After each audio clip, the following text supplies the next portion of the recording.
কাজ করা সম্ভব হবে না। এখানে আবার পদত্যাগপত্র আপনাদের সামনে হস্তান্তর করছি আমাদের সচিবের কাছে।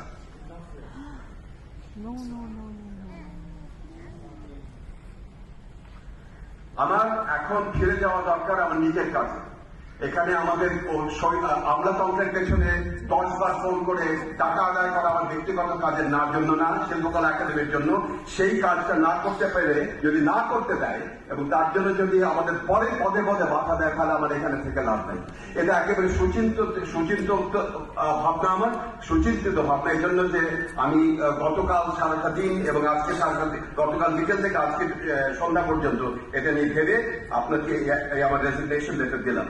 এখন যেহেতু আমি রেজিগনেশন লেটার দিয়ে দিয়েছি, আমাকে যে বলতে বাধা দিয়েছিল যে আমরা আদিবাসী কথাটা বলতে পারবো না, আমি আজকে বলছি আদিবাসীদের বিরুদ্ধে তাদের আদিবাসী জনগণের দাবি পূর্ণ হোক, তাদের বিরুদ্ধে নির্যাতন বন্ধ হোক, তাদের অধিকার অর্জিত হোক।